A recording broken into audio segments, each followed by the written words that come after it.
Ok, muy buenas tardes a todos. Gracias por acompañarnos, chicos.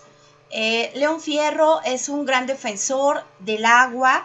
Él se encuentra en Mexicali, en Baja California. Bueno, él lleva todo el tema de lo que es la defensa del agua en lo que es esta parte de Baja California. Y él está ubicado ahí en Mexicali. Quiero decirles que él es académico, él es profesor de la Benemérita Universidad Autónoma de Baja California. Eh, Desafortunadamente también por la situación de la defensa del agua, él fue preso político. Y bueno, pues quiero presentarles a León Fierro. ¿Qué tal? Muy buenas tardes. Muchas gracias, Claudia, por la invitación. Eh, bueno, a raíz de precisamente de la represión, ¿no? Por parte del gobierno, y incluso no nada más el gobierno mexicano, sino el de Estados Unidos, ya que nosotros estamos en frontera, pues también perdimos la visa, le quitaron la visa a mis hijos, a mi mamá. Y de hecho, a dos de mis hijos los detuvieron con mi mamá en la frontera por más de un día. Este, y, y bueno, por otras situaciones también, ya no me siguieron contratando en la universidad. Eso, bueno, ya tiene un poquito más de tiempo. No digo que sea por esta situación, ¿no? Sino por otras. Y bueno, les platico un poquito de lo que es la defensa del agua, ¿no? De Mexicali. Imagínense que Mexicali, bueno, no sé, no recuerdo dónde están ubicados ustedes ahorita, pero Mexicali es un desierto en Baja California, en el que estamos a 50 grados centígrados en el verano. No sé si puedan dimensionar eso, ¿no? Pero en verano pues es sumamente difícil sobrevivir sin aire acondicionado y mucho menos sin agua, ¿no? Entonces, eh, sí es muy importante para cualquier mexicalense, pues poder defender el agua, ¿no? Mexicali siempre había sido una ciudad muy tranquila, no habíamos tenido una manifestación tan fuerte como esta, la defensa del agua. Y bueno, también otro de los factores ha sido que se sumó con otras protestas, ¿no? Por ejemplo, las alzas de la gasolina, el predial, el cobro excesivo por placas de los automóviles. Se sumaron varias demandas, ¿no? Varias cosas que se exigían. Y bueno, pues eso resultó en una manifestación bastante grande. Y hicimos pues diferentes tipos de actividades, ¿no? Desde marchas, plantones en los edificios de gobierno. De hecho, tomamos algunos edificios de gobierno, sobre todo lo que fue el Congreso del Estado. Lo tomamos, pues algunos encarcelados, golpeados, muchos despidos laborales. Yo me salí antes de que me despidieran. Pero bueno, yo estaba trabajando en una escuela donde el presidente municipal era el hermano del director general de ese colegio, ¿no? Una escuela privada.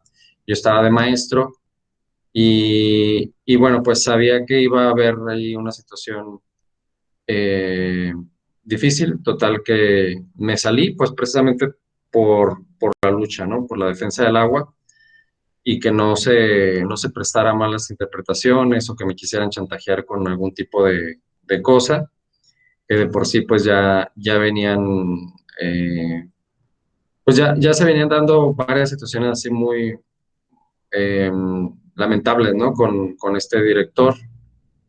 Así es que pues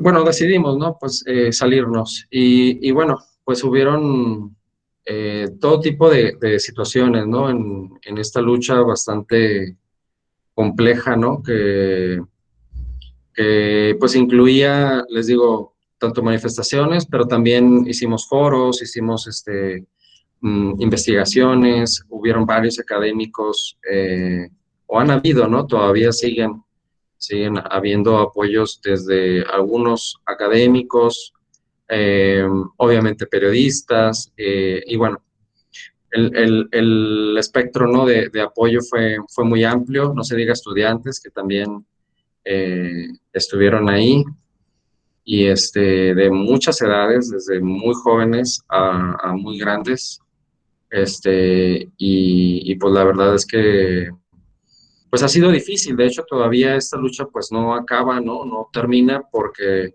bueno, la promesa del presidente López Obrador fue que se iba a terminar con esta empresa.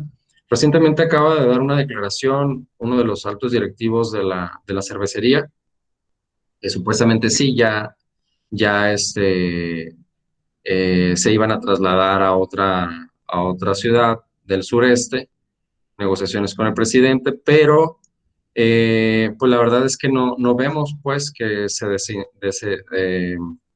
desinstale, ¿no? La planta se desmantele, sigue pues intacta, principalmente la obra principal, lo que es la producción de cerveza y el cuarto frío, está intacto.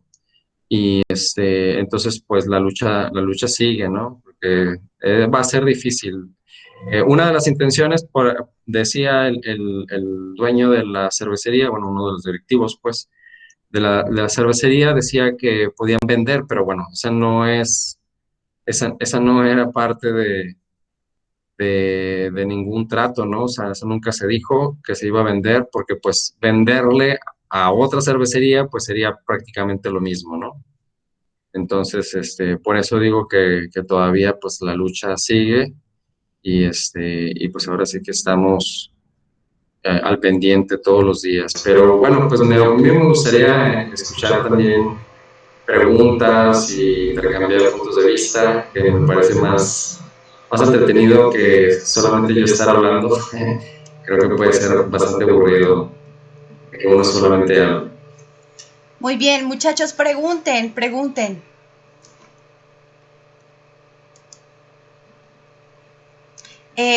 Bueno, yo tengo una Adelante. pregunta, quizás Sí, sea un poco tonta, pero se me no, vino no, a no la hay mente. preguntas tontas. Adelante. A pesar de que, o sea, por lo que escucho, o sea, las circunstancias que usted ha pasado al respecto del tema del cuidado y todo esto que defiende el agua y esto, no le da miedo seguir con el tema, o sea, a pesar de que pues ya pasó cosas así un poco fuertes, porque pues está involucrada también su familia, no nada más usted. Mm.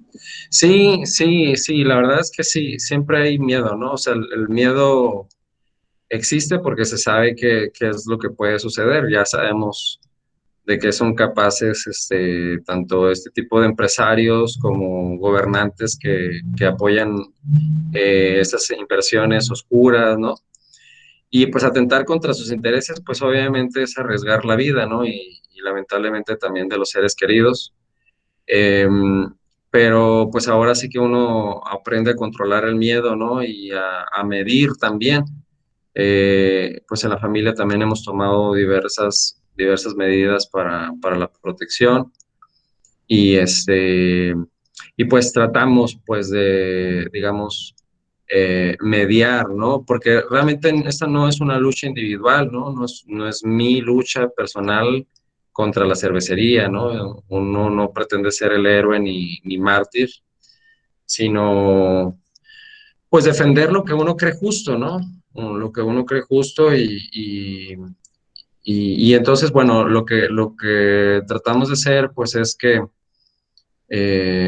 pues medir fuerzas, ¿no? Medir fuerzas y ver cuáles son las estrategias que mejor podemos emprender para evidenciar lo que está sucediendo, ¿sí? Crear más participación social, ¿verdad? Más apoyo, porque sabemos que a medida de mayor apoyo, es más difícil la represión. Sí la puede haber, ¿no? Y sí hay situaciones en las que uno se sigue arriesgando, ¿verdad? Pero pues siempre es digamos, como un estira y afloje, ¿no? O sea, ellos presionan, uno busca más apoyo y así sucesivamente. La verdad es que, por ejemplo, cuando yo fui liberado de la cárcel, pues fue realmente gracias al apoyo de muchísima gente. O sea, si ellos hubieran querido, o sea, me hubieran dejado ahí adentro. Pero ellos ya estaban viendo que la presión social estaba creciendo muy fuerte, de tal manera que no les convenía, ¿no? Entonces, bueno, pues no sé si eso responda a la pregunta. Sí, sí, sí, gracias. Sí, a ustedes, gracias. Un paréntesis rápidamente, olvidé comentarles, León, que eres defensor en el tema del agua ahí en Mexicali, pero particularmente de lo que es esta empresa cervecera Constellation Brands, y que además eres de las personas más importantes del movimiento que se llama Mexicali Resiste. ¿Por qué no nos platicas cómo es este movimiento Mexicali Resiste? Muy bien, pues, bueno, sí, la cervecera Constellation Brands intenta producir cerveza Corona en Mexicali para exportación, por cierto, ¿no? Habría que hacer esa demarcación, ¿no? Es importante porque no se va a vender nada, o sea, porque uno de los argumentos de la empresa es que se va a generar empleo y, bueno, la economía, bla, bla, bla, ¿no? Todo este choro, pero realmente lo que se va a derramar en Mexicali es muy poquísimo, o sea, es una cantidad ínfima para la cantidad de agua que se van a llevar, ¿no? Entonces, no, realmente comparado no significa nada. Bueno, por otro lado, eh, el mismo movimiento, digamos, que fue popular, así como muy espontáneo, pensábamos en ponerle un nombre, ¿no? O sea, hubieron muchas discusiones de, bueno, ¿y cómo nos llamamos, no? Pues la gente de los plantones, el ciudadano despertando, ¿no? Y hubieron muchas propuestas, realmente es que no nos poníamos de acuerdo y unos muchachos que estuvieron manejando la página en Facebook, que fue, digamos, como que la más popular, le pusieron Mexicali Resiste porque, digo, tenían que ponerle un nombre, ¿no? A la página, ¿no? Entonces dijeron, bueno, pues mientras se ponen de acuerdo, ponemos Mexicali Resiste. Y entonces el nombre se fue popularizando así, ¿no? Se fue popularizando así. Ahora, ¿cómo fue que nos empezamos a organizar? Porque, digamos, llegamos todos de la calle, cientos de miles de personas que la mayoría de la gente no nos conocíamos. Y muchos decidimos ponernos en las puertas de las entradas de los edificios de gobierno, ¿no? Ahí empezamos a llevar cosas y empezaron a llegar con casas de campaña, incluso algunos, y empezó a armarse, ¿no? Una contienda. Y las primeras formas de organización fue moviéndonos de plantón en plantón, ¿no? Bueno, anterior a eso, perdón, antes de eso, ya habíamos hecho una reunión entre varias organizaciones, pero realmente éramos muy pocos, o sea, eran organizaciones de 5, de 10, o sea, promedios como, no sé, entre 5 y 10 personas cada organización. Entonces, en total yo creo que no llegábamos ni a 100, cuando en la movilización se llegaron a juntar más de 100,000 personas. Entonces dijimos, pues no es representativo, más bien, pues la gente que se quede aquí en los plantones y que realmente demuestre la lucha aquí, pues que nos empezamos a organizar, ¿no? Prácticamente de cero. Entonces empezamos a movernos entre los plantones y a conocernos, ¿no? Y a tratar de tomar decisiones rápidamente entre los que estábamos, ¿no? Entre los que nos quedábamos y todo eso. Y se fueron organizando asambleas. Después de eso, pues ya no se podían los plantones porque muchas de las cosas, pues, sabíamos que nos escuchaba muy fácilmente el gobierno, ¿no? Que no podían, pues pues adelantarse, ¿no? A ciertos movimientos que pudiéramos hacer y todo eso. Y entonces nos prestaron un local en un edificio cercano ahí. Y bueno, nos sentíamos un poquito más seguros. Además, también por el ajetreo, ¿no? De la intemperie, ¿no? Los ruidos y todo eso, pues era difícil organizarnos al aire libre. Entonces, digo, se sentía la inseguridad, la policía ahí rondando, no sé, todo ese tipo de cosas.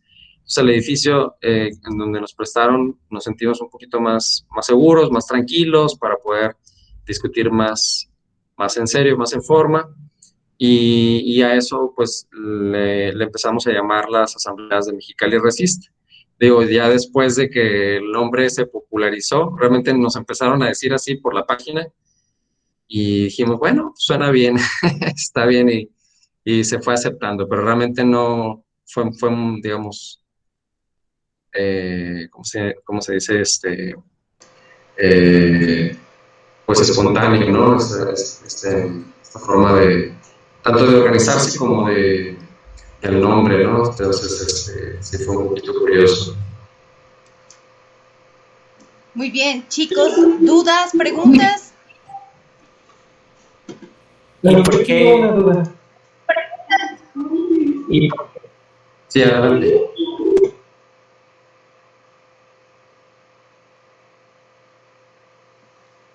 Había dos, ¿verdad? Dos compañeros Sí, que querían hablar. dos compañeros. A ver, ¿quién primero? qué hable José María primero? No hay problema. Sí, una pregunta, situación Sí, adelante. más. ¿Cuál es la situación más fuerte que ha tenido que experimentar siendo un defensor del labor? Pues, híjole, han habido varias situaciones, ¿no? Obviamente, pues lo de la cárcel, el encarcelamiento fue difícil. Les cuento la anécdota, ¿no? De lo que me pasó para cuando me agarraron.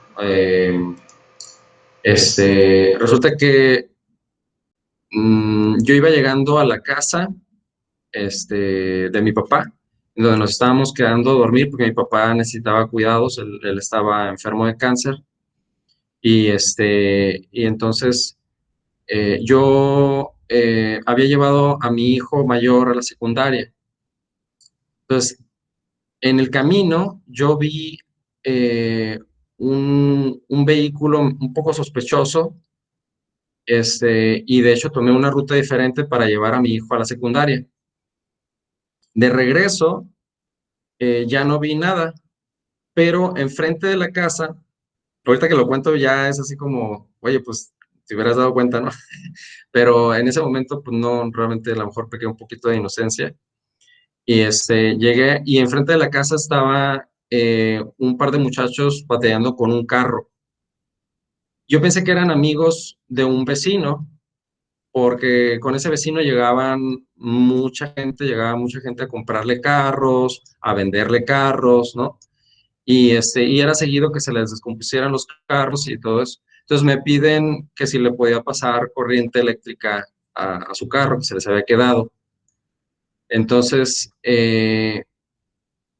cuando me piden, yo ya estaba por entrar a la casa de mi papá, pero realmente yo tenía que sacar las llaves y y pues en eso sabía que me iban a agarrar. Entonces le hice como que me regresaba al carro y quise huir, ¿no? Nunca se presentaban como policías ni nada, obviamente totalmente así como civiles, ¿no?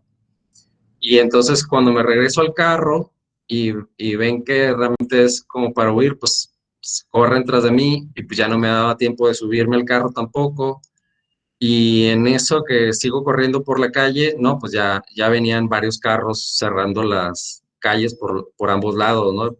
Y te digo, ninguno como policía. Yo en ese momento dije, ah, caray, o es secuestro o es detención, ¿no?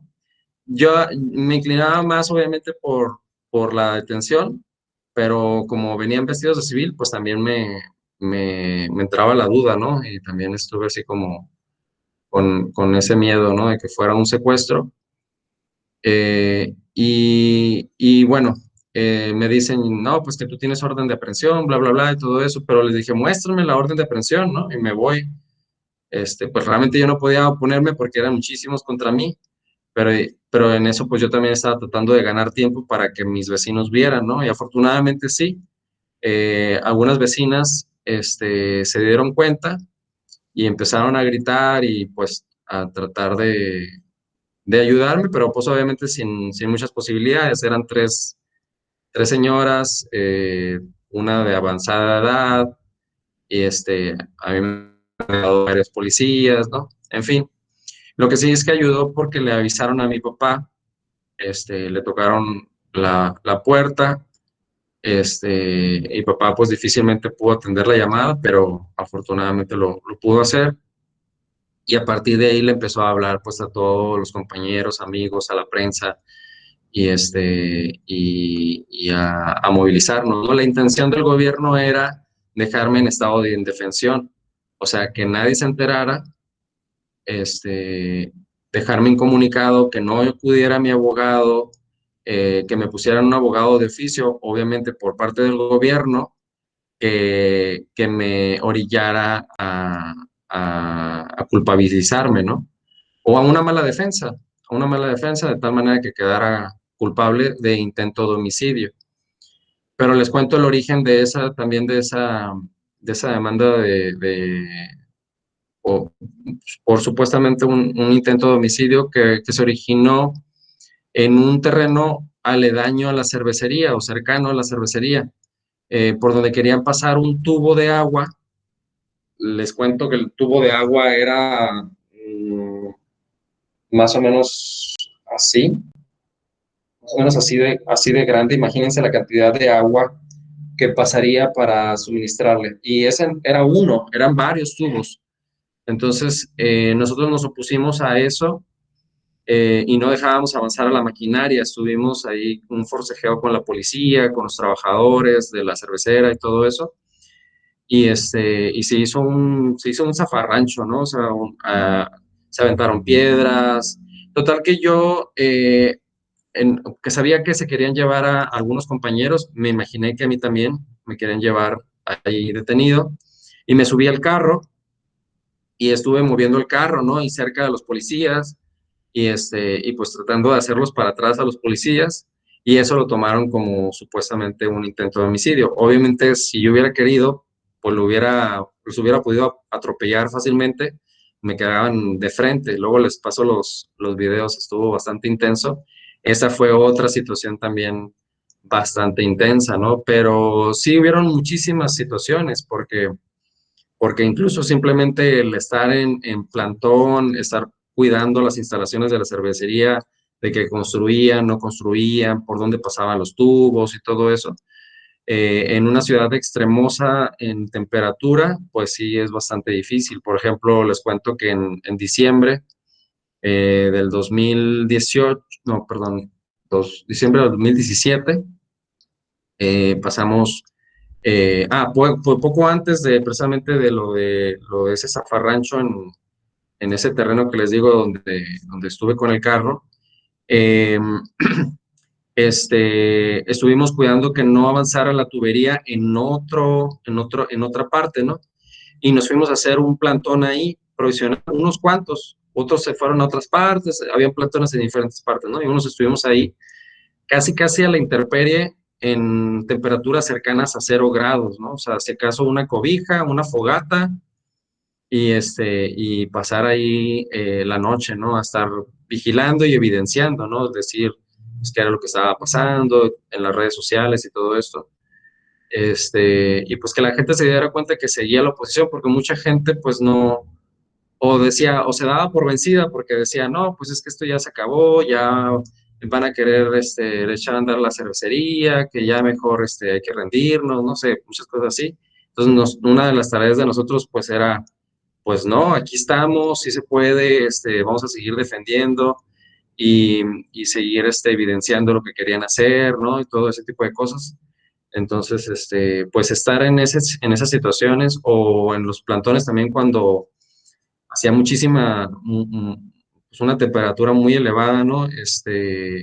Les digo, 50 grados centígrados, pues es bastante difícil, ¿no? Porque pues igual apenas si podemos levantar una sombra, no sé, llevar algunas bebidas. Afortunadamente mucha gente apoyaba, ¿no?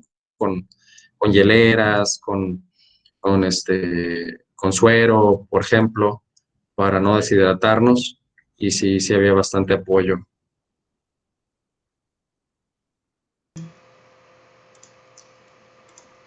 Muy bien, quería participar también el compañero Luis Mario. Adelante, Luis Mario. Así es, mi pregunta es más que nada que el por qué cree importante defender el agua. Sí, bueno, te digo, en general es sumamente importante, ¿no? Sumamente importante la defensa del agua. Podríamos decir que obvio, ¿no? Porque pues es un elemento primordial para la vida, ¿no? Pero, pero sobre todo porque es un elemento que está en creciente disputa, no nada más en nuestro país, sino a nivel internacional, y que está pues causando estragos, ¿no? O sea, si uno dijera, bueno, pues hay muchísima agua, ¿por qué se pelean, no? O sea, pues, ¿por qué defenderla? Sí, es un elemento de vida, pero hay mucha agua, ¿no? Por ejemplo, podría decirse que en el sureste del país o incluso en la Ciudad de México, donde llueve mucho, pues hay que captar agua en lugar de pelearnos, ¿no? Pero realmente no, o sea, realmente los ecosistemas están sufriendo estragos en todas partes, ¿no? O sea, incluso en las partes donde más llueve, donde más hay abundancia de agua, supuestamente, ¿no? Más ríos, las empresas cada vez avanzan más, ¿no? En sus intereses para producir, sobre todo, bebidas embotelladas, lo que es agua, cerveza, vinos, refrescos, jugos, todo este tipo de bebidas embotelladas.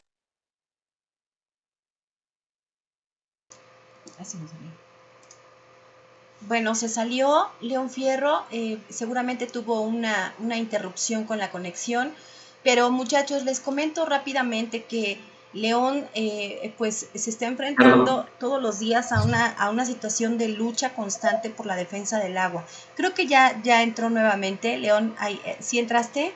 Ahí Sí, estás. ya, aquí estoy, perdón, Perfecto, perfecto. muchas gracias. Adelante. Aquí ando de nuevo, perdón. Muy bien. Creo que me quedé en la cuestión esta de las empresas que se están dedicando principalmente al embotellamiento de agua, pero bueno, en realidad las industrias son muy diversas las que luchan por el acaparamiento del agua, como las industrias automotrices, las mineras, la agroindustria, sobre todo la agroindustria de exportación, o sea, grandes industrias de productos agrícolas y ganaderos. Por ejemplo, la industria de la carne ocupa muchísima agua.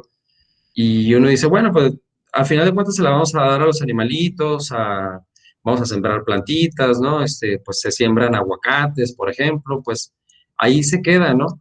Es curioso cómo por medio de la fruta, de la verdura, el caso yo creo que más evidente es la sandía, porque a lo mejor está muy grande, ¿no? Podríamos verlo así, pero todas las frutas y verduras se llevan agua, o sea, digamos, esa es una forma, pues, de robo de agua. Parece a lo mejor tonto, ¿no? Pero realmente si nosotros nos ponemos a pensar las toneladas y toneladas de frutas y verduras que se llevan hacia otros países, y la proporción de agua que lleva cada una de esas frutas, por decir, de una tonelada de sandías, pues serán alrededor de 700, 800 litros.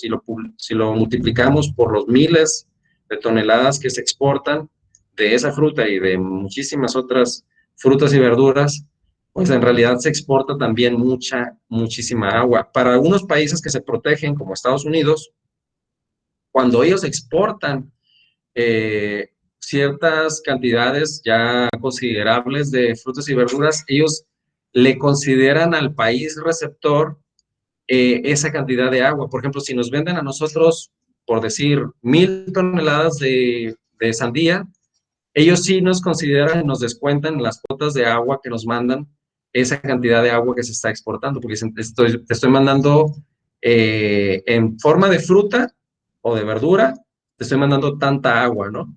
Entonces, del agua que te mando por el río Colorado, por el río Bravo, no sé, por los acuíferos que se comparten, te voy a descontar tanta cantidad de agua. Y México no lo hace, al revés no lo hace, ¿no? Cuando pues en realidad también se exporta mucha cantidad de agua. Entonces, y bueno, no hablemos también, obviamente, de la contaminación, ¿no? Del agua por parte de la industria de una manera desconsiderada, que es terrible, ¿no? Como los ríos de México eran hermosos y ahora han pasado a ser, pues, pues una penuria, ¿no? O sea, de cuentos de terror, o sea, niños que solamente al caerse a un lago o a un río contaminado y tragar un poco de agua como cualquier niño, ¿no? Cuando pues nadas y que estás aprendiendo a nadar y por esos sorbos de agua mueren, ¿no? O sea, por la cantidad de contaminantes terribles o todas las enfermedades que les causan en la piel,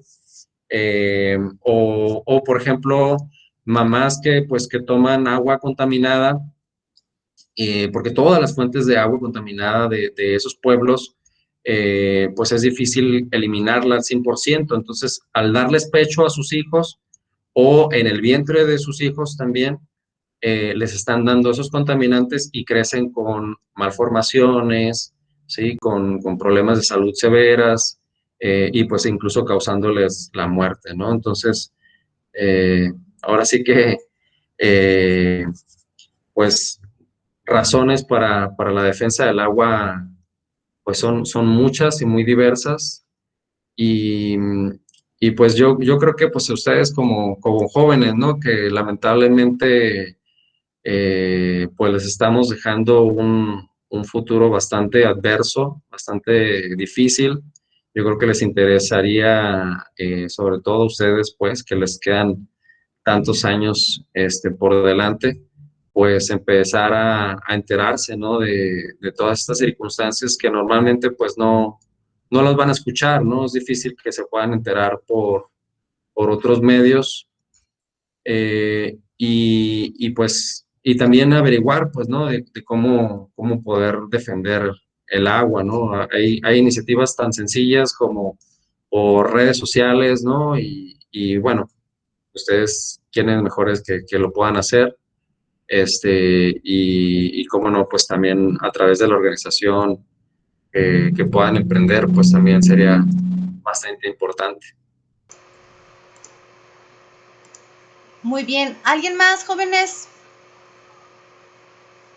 ¿Alguien quiere hacer una pregunta? Yo, profe, tengo una pregunta. Adelante, Dulce Vianey.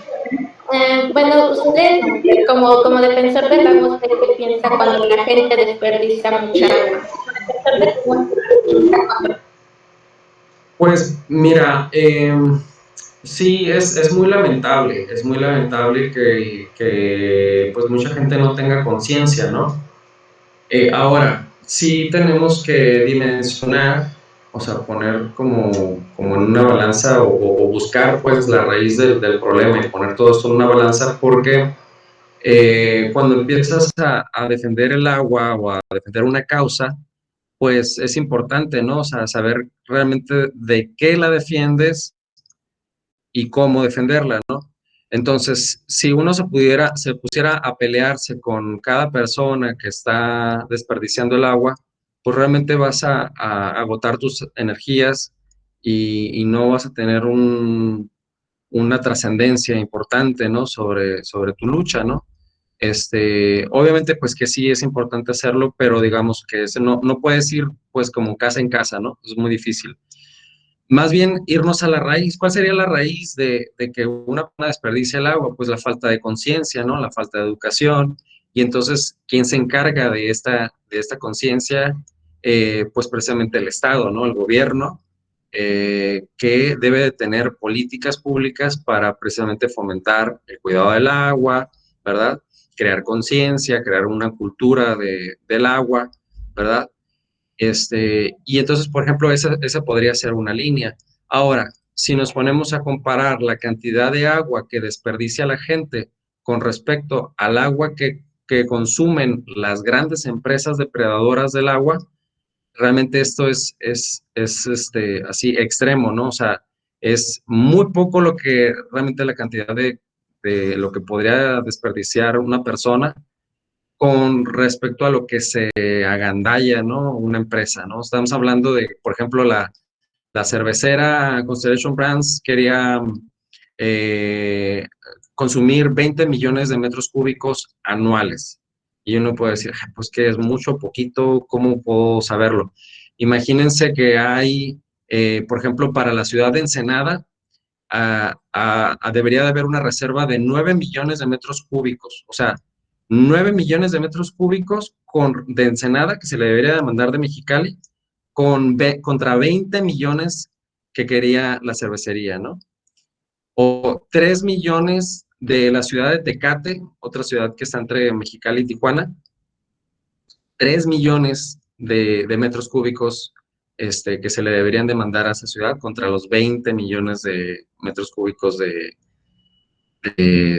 la cervecería, ¿no? Entonces, imagínate, o sea, la cantidad descomunal que una sola empresa quiere depredar, ¿no? O sea, se quiere llevar. ¿Y en qué se la lleva? En forma de lata, en forma de cerveza, a Estados Unidos, ¿no?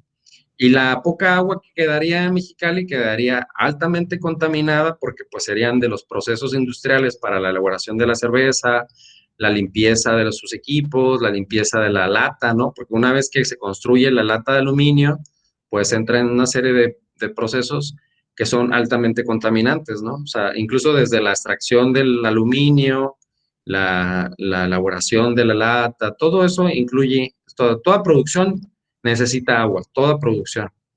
Entonces, y más pues la cerveza, ¿no? Entonces, sí, cuando pues veo a una persona, sí le invito pues a que cuide el agua, pero trato de no ser como tampoco tan, como de golpe de pecho, ¿no? O sea, sino trato de entender pues las razones de la inconsciencia de eso, pues platicar para que tome conciencia, pero sobre todo me enfoco más a los grandes problemas.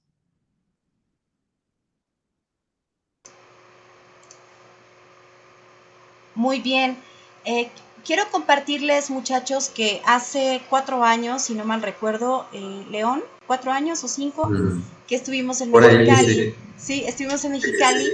Y bueno, justamente nos llevaste a un punto súper importantísimo en el que hay mujeres indígenas ahí en Mexicali que se dedican a la pesca. También sería importante compartir esta lucha, por qué también se está defendiendo el agua y cómo es que estas mujeres también se unen a la lucha por el agua, porque son mujeres pescadoras y que además están defendiendo una especie que se están llevando de manera anómala a los Estados Unidos y a otros países.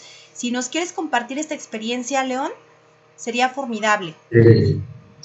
Sí, la verdad es que hay un sinfín, ¿no? de problemas ahí,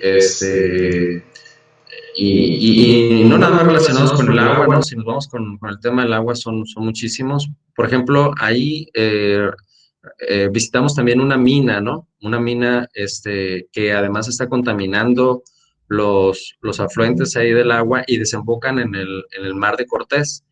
Eh, y pues está matando muchísimas especies ahí también.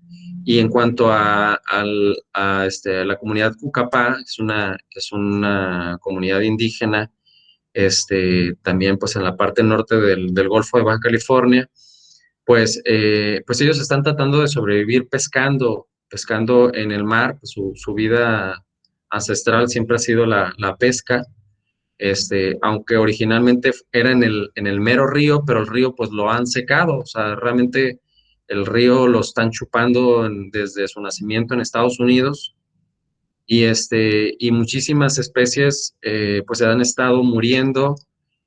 Algunas pues ya no se han podido reproducir, y sí ha sido bastante lamentable, ¿no? Como han han acabado con esto. Y bueno, pues también un duro golpe pues para las comunidades indígenas que intentan sobrevivir de esto, ¿no? Y hay una especie que en lo particular es muy codiciada. De hecho, dicen que vale más el buche o sea, el buche, digamos, la garganta de este pez. Es un pez relativamente grande, como el tamaño de un atún. No sé si lo conozcan el atún. El atún es una especie bastante, bueno, mediana, ¿no? Digamos, no como una ballena, pero no es un pececito, pues es un pez bastante grande. Creo que es más grande que esto. Y más o menos como de ese tamaño, por ahí es una especie que se llama totuaba. Y es el buche de la totuaba, solamente el buche cuesta más que o sea, digamos en proporción que la cocaína, ¿no? Entonces, sí ha habido unas mafias bastante importantes ahí, coludidas con la Marina, el Ejército, los diferentes niveles de gobierno, ¿no? Obviamente, que pues obviamente se benefician de la extracción de este pez.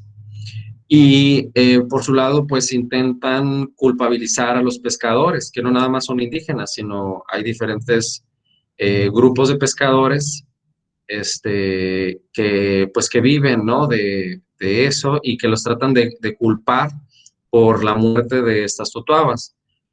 Obviamente que sí puede haber gente dentro de las comunidades que se presten a esas mafias, ¿no? Pues obviamente las mafias necesitan de pescadores que les agarran las totuabas, pero realmente quienes impulsan ese negocio, pues no están en esa comunidad, obviamente, y quienes lo solapan, pues son los gobiernos y principalmente el ejército, la marina, ¿no? Y todos ellos que realmente saben quiénes son, o sea, están coludidos, ¿no? Son parte del negocio. Y eso es un secreto a voces, ¿no? Que es muy conocido ahí.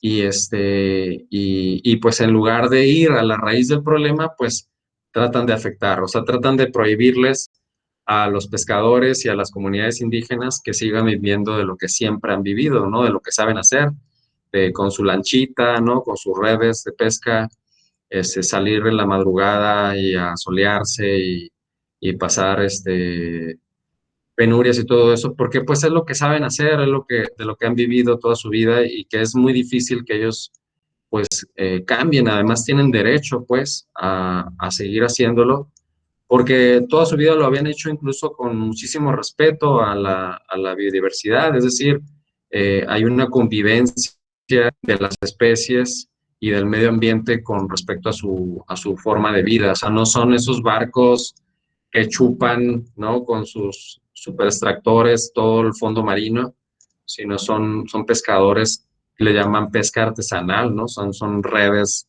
muy simples que realmente no, o sea, no causan mayores daños, ¿no? Ellos saben cuándo pescar, cuándo respetar a la especie en su producción, en su reproducción, perdón, en su forma de reproducción, sus ciclos, y entonces, eh, pues los más beneficiados de que se siga respetando el medio ambiente, pues son los propios pescadores, porque imagínense que ellos mismos estuvieran atentando contra la especie de la que viven, pues obviamente no serían, o sea, no tendrían futuro, ¿no? No tendrían ningún futuro. Entonces, los principales cuidadores de ahí, pues son los principales, los de la comunidad, ¿no?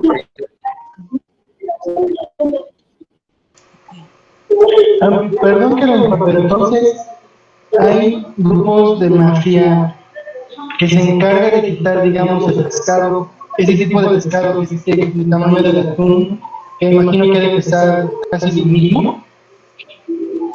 Sí, más o menos. No, realmente no toco las cifras, ¿verdad? Pero sí, digo, este pez que está protegido y te digo, los pescadores y las comunidades indígenas, no, realmente ellos no les interesa, pues, comercializar con eso. ¿Por qué? Porque, digamos, no es una especie comestible, ¿no? O sea, realmente no, o sea, lo que buscan Y realmente es el mercado entre estadounidense y más el asiático. El comercio asiático busca el comprar supuestamente porque tiene propiedades afrodisíacas y no sé qué tantas cosas, ¿no? O sea, ya saben que hay mucha superstición en cuanto a muchos de las especies, ¿no? Que son exóticas y son muy buscadas sobre todo, en este caso, las especies de la totuaba, por esta situación, ¿no? Entonces, sí buscan esta especies en lo particular. Esas mafias, ¿no? Esas mafias que se han estado creando. Muy bien. ¿Alguien más, chicos? Una pregunta más y nos retiramos para que les queden 5 minutitos de descanso. ¿Alguien más? Mis niños, chamacos, chamacas, adelante. ¿No? Muy bien. Bueno, yo puedo hacer otra pregunta. Sí, claro. ¿Puedo hacer una pregunta yo, verdad? Sí, claro, claro. Adelante, adelante, Fortis. Adelante, Ana Karen. Bueno, yo tengo una pregunta sobre si usted cree que sea necesario o si se llega a cotizar el agua acá en México. ¿Se llega a qué? ¿A cotizar? A cotizar el agua. A ver, si me puede repetir toda la pregunta porque no escuché muy bien, perdón. Que si usted cree que en México sea necesario o si se llega a cotizar el agua. Sería necesario que se llegue a cotizar el agua. Supongo que se refiere a la venta del agua, o sea, privatizarla. ¿Sí estoy bien, Ana Karen?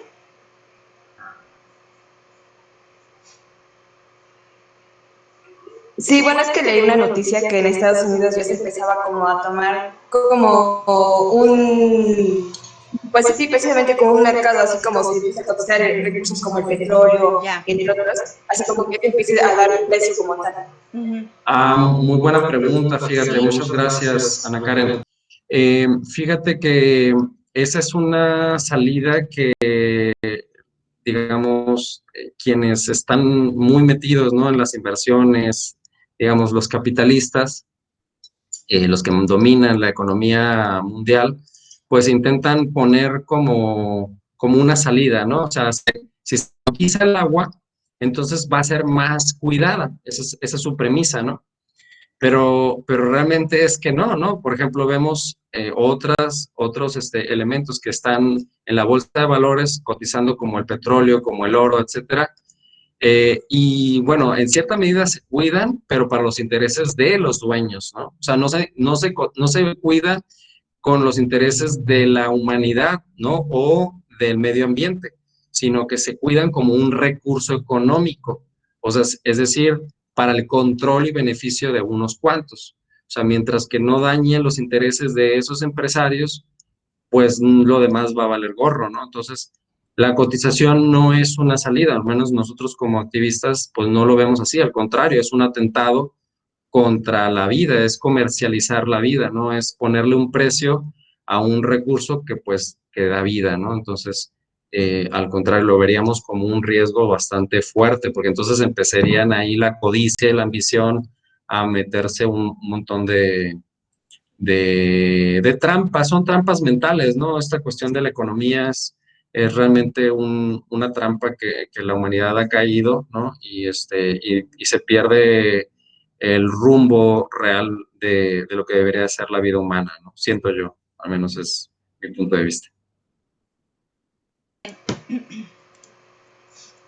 Muy bien, León Fierro, pues te agradecemos muchísimo. Aquí te mandamos saludos y te vamos a seguir en Facebook, en todas tus redes sociales. Muchachos, en las redes sociales de León Fierro y de Mexicali Resiste, apoyen por favor el movimiento. Ellos están luchando por defender el agua de todos nosotros, de todos los mexicanos. Y desde aquí, desde Puebla, estimado León, pues te vamos a dar seguimiento como siempre a tu gran lucha. Eres un ejemplo de lucha y gracias por defender la vida, por defender el agua para para los jóvenes que son el futuro y que tienen un gran trabajo que hacer.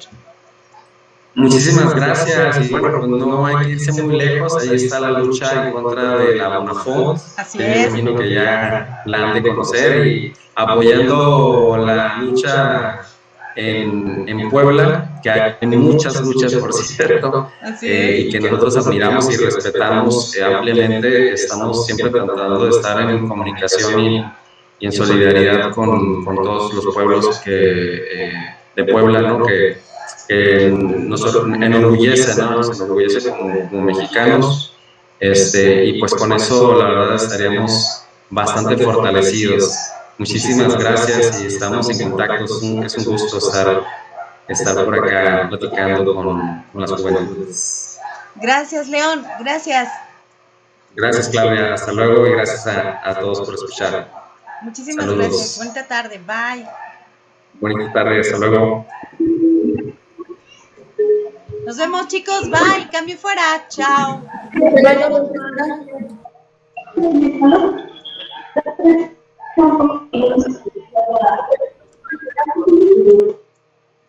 Una vez que yo me salgo ya todo se corta, ¿verdad?